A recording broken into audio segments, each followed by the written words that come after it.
Welcome to Hard Talk. I'm Stephen Sackuр. By the time Vladimir Putin's current presidential term ends, he will have dominated Russian politics for a quarter century. And already there is talk of maneuvers to ensure his grip on power is maintained beyond 2024. He is the world's greatest exponent of strongman rule. Well, my guest today has spent the Putin years in thankless, fruitless opposition. Gregori Явлинski's brand of liberal economics and political reform has failed to take root. Is it because, unlike Putin, he doesn't speak to Russia's heart?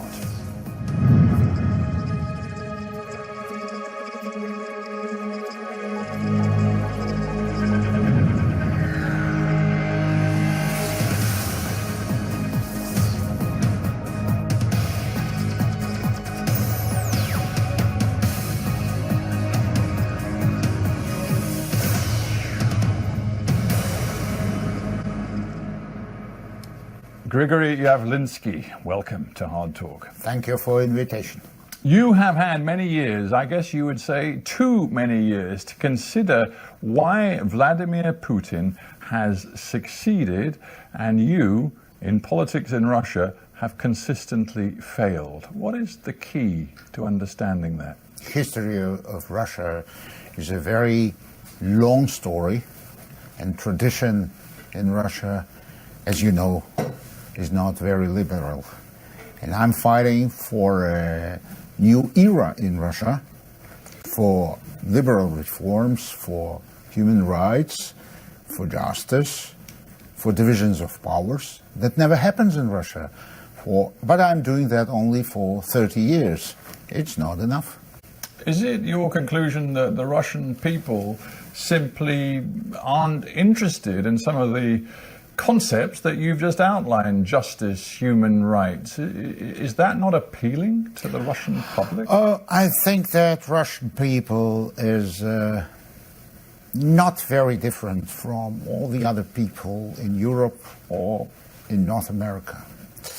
But there is no tradition, no experience, and no fruitful results of the economic reforms in the 90s. Just opposite. The economic reforms in Russia, with the support of the world, created Putin system itself. The system where is the merger, government, property, and business, all together, in the same just cup. And yet, when we look at Russian politics today and your role in it, we cannot but look at the evidence of elections and opinion polls. You, as long ago as 1996, ran for the presidency of Russia, and you scored let's say a respectable 7% or so. The last time you ran, in the last election in 2018, you scored the rather pathetic outcome of 1%. Vladimir Putin, of course, consistently scores over 60%. Yes, but from 96 to 2018, the procedure of elections deteriorated extremely. It's nothing have in common with the presidential elections anymore. It's a kind of plebiscite about Putin. But well, that may be so, and the plebiscite says the Russian people like what they see. Right. No, it's saying that they don't see alternative. There is no alternative on the screens of Russian media. Russian media is completely over-monopolized. It's the one thing, and the other thing, we have economic growth when the oil prices were more than $120 a barrel. So this combination of these two things, of course, made a special vision of the people. But the main thing is that in Putin's system, there is no political competition. And I was taking part in the elections to have an opportunity to speak to the people, to say them, in Russian, of course, the same things which I'm telling to you. Yeah, but I'm looking at the arc of history, not just in Russia, but around the world in recent years. And surely one can conclude that Vladimir Putin saw much earlier than many other politicians the power of marrying a very strong authoritarian tone to a nationalist and populist message. He wove nationalism into his political offer. Now, you and the liberals in Russia, as I said at the very beginning of this program, have completely failed, it seems to me, to connect on an emotional and maybe even nationalistic level with your own people. To some extent, you're right, but I want to say that what happens with Putin and his ideas in the world is not his advantage. It's a disadvantage of the world politics. Russia today looks stronger than it has looked for many, many years, both to Russians inside your country and indeed to many observers outside of Russia who see Vladimir Putin in the Middle East, for example, even in recent chaotic situations like Venezuela, projecting Russian power. Yes. It's not about Russian power. It's about influence, which can Russia just put in the world politics in the situation with the impotence of the world politics. Simply, world leaders are absolutely not prepared to do anything with the complicated problems, as you know. I'm not going to speak about just Mr. Trump with North Korea, or Great Britain with the Brexit, or France with the yellow jackets, or Poland with the nationalism, or Hungary with the same thing. It's spreading everywhere. So yes, it's it a is problem. Spreading everything, but my point is that Vladimir Putin has tapped into something extremely powerful in your country. And if we start with Ukraine, close to home, on the border, a country which Russia has always seen as part of its wider sphere of influence, in 2014, when Vladimir Putin decisively decided to send troops into Crimea and indeed send some troops into eastern Ukraine as well, the Russian public absolutely loved it, and the annexation of Crimea has kept his popularity high ever since. First of all, not everybody in Russia liked that. Well, not everybody. Not Look everybody. at the polls. Not And everybody. A big number of people, but not everybody.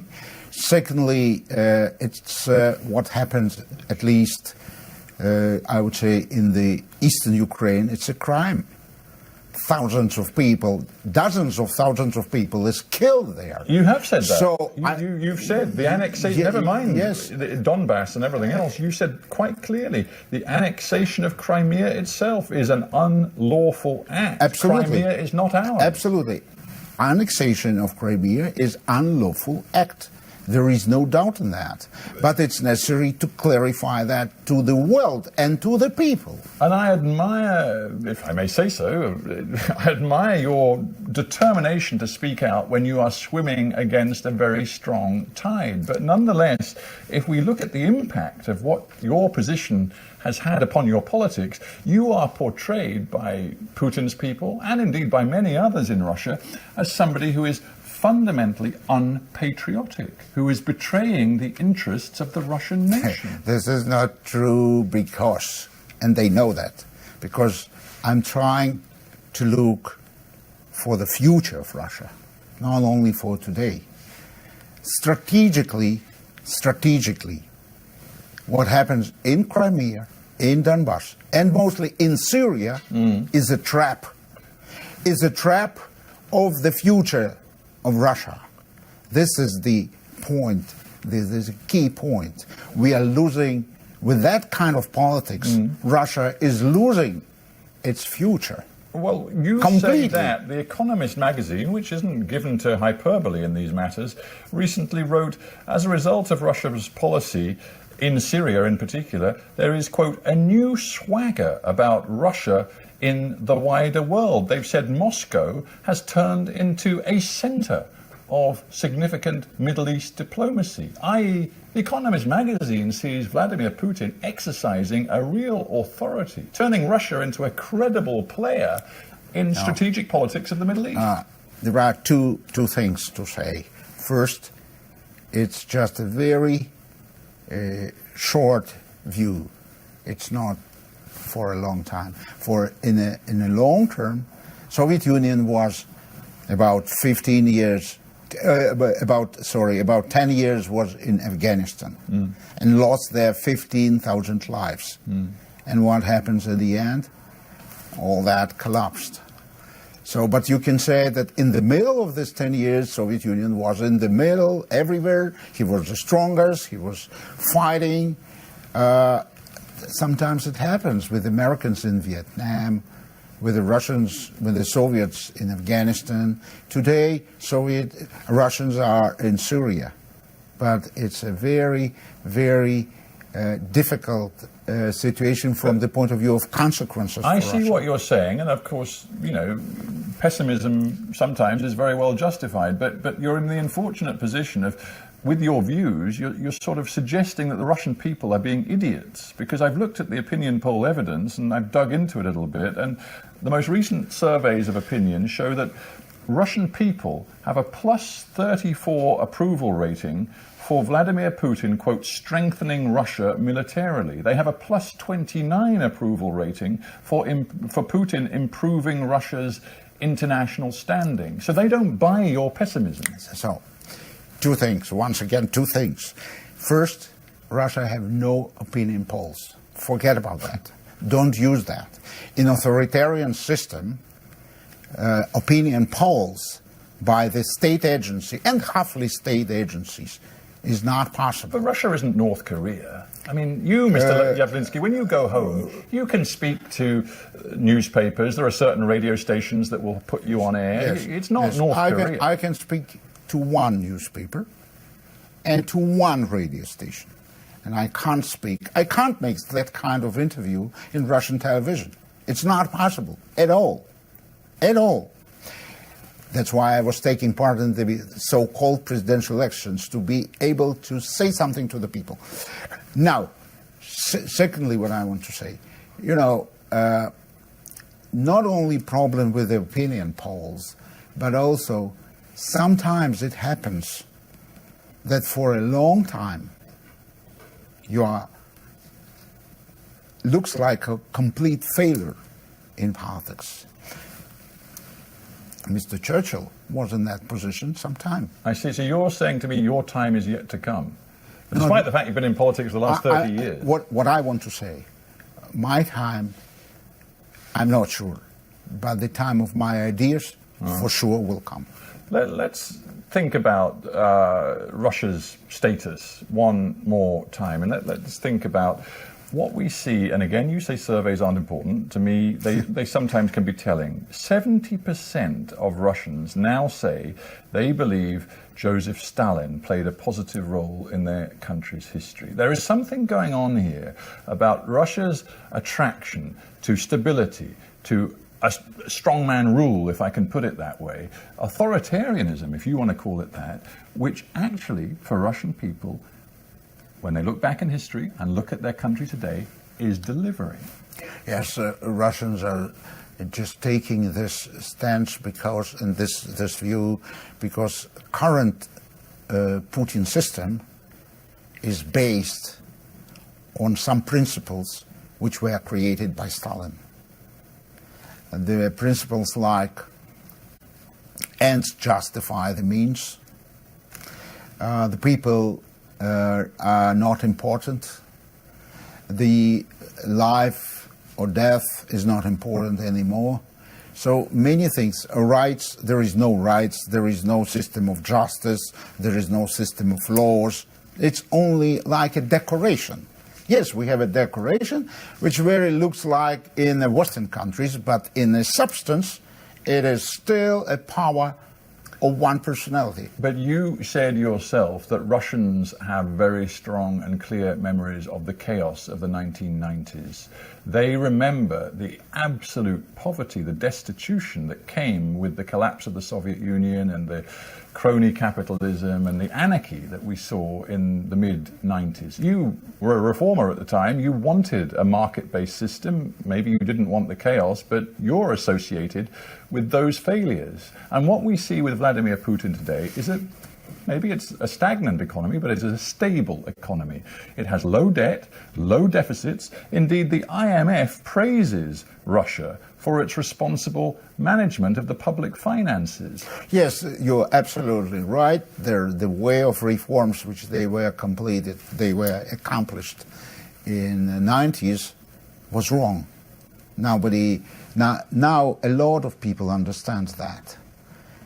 And they created, as I told you before, this system, the system of mafia state. Russia today is a kind of a mafia state. Right, but in the mid-90s, 30% of Russians lived in poverty, and now it's down to 12 or 13%. You know, Russia's people measure the reality of Putin's Russia today against what they remember of that chaotic period, and frankly, they still stick with Putin today. Yes, that is right, but that doesn't mean that this is their choice forever.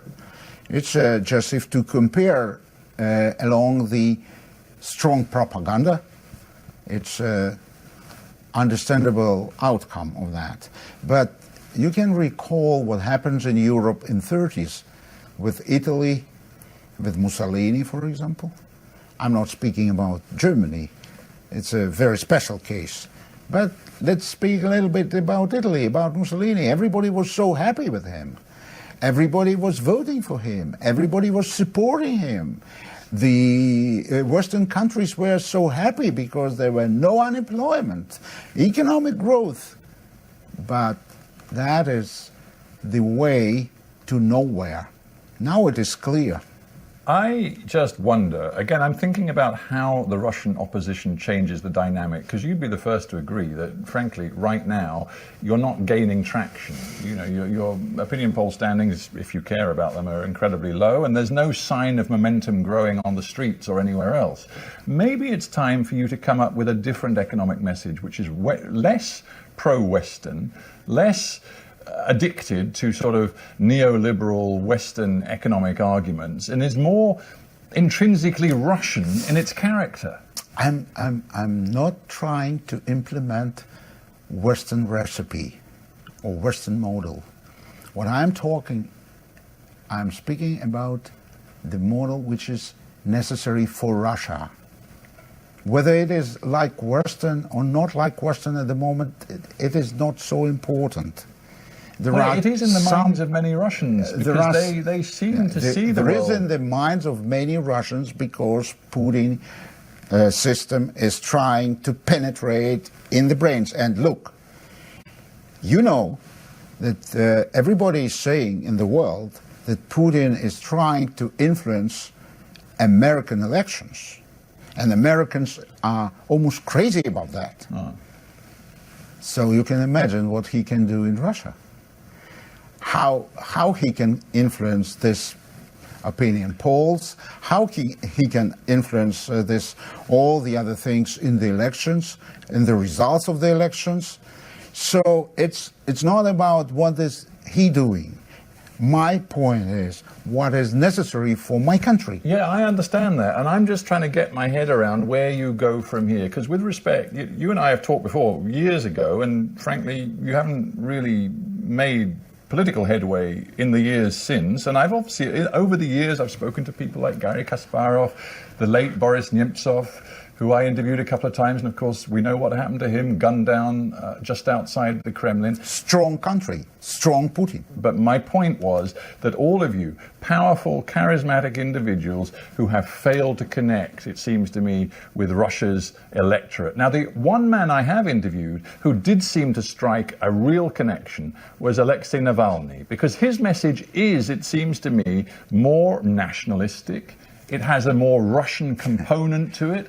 Navalny wasn't allowed to run in the presidential election last time around. You were. But should you be learning some lessons from Navalny? No. Full stop. Because? No. Because nationalism for Russia means war. Sooner or later. That's it. That's the point. Do you think then, if you see an unacceptable nationalism alongside authoritarianism in the Putin regime, that Russia is ultimately on a track to war? That's what I want to underline. It's a real threat. In Ukraine or where? It can happen everywhere. In Iran, for example, when 120,000 military would come from United States, as they are just discussing at the moment, or somewhere in Syria, or in Ukraine, easily, or somewhere else. This is the nature of that kind of a system. And this is a question of time. Sooner or later, it comes to that point. And if you just make a record of Mr. Putin, what he's saying on this issue, you will see clearly that he is prepared for that. And he's looking for the opportunity for that.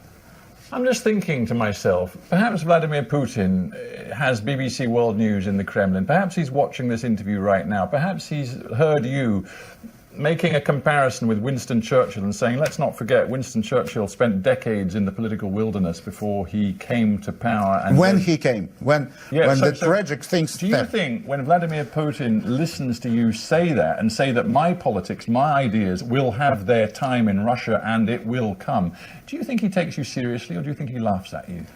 I think he knows that. He agrees with that. But he don't know what to do. He's in the corner. He put himself in the corner, in the dead end. He absolutely knows that I'm right.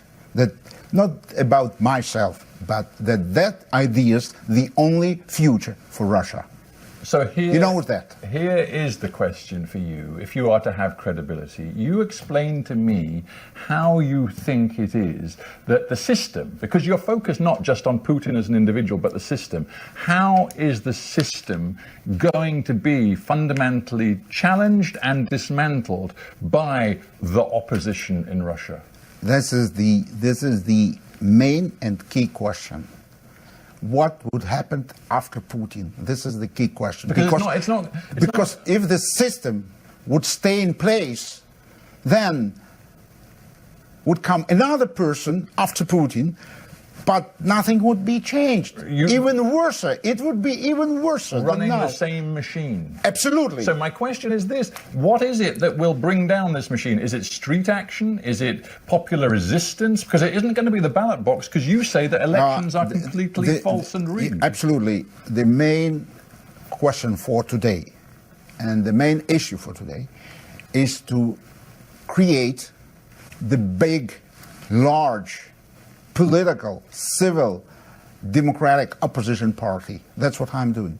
It's very difficult. You're at 1% in the polls. It doesn't matter. Don't believe Russian polls. But it doesn't matter. Maybe half of the percent of the polls. It doesn't matter.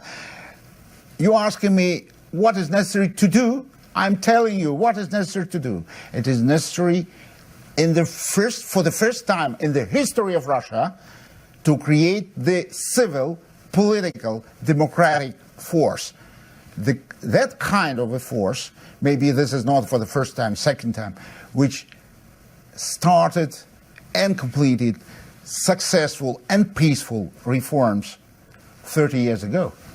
30 years ago. It happens only once. We're out of time. It's not about me. You do it? We are talking about ideas. Okay. Maybe me, maybe some other people would come, but that's what is needed today. Grygory Явлинский, we have to end there, but I thank you very much for being on. Thank you very much. Really appreciate it. Thank you.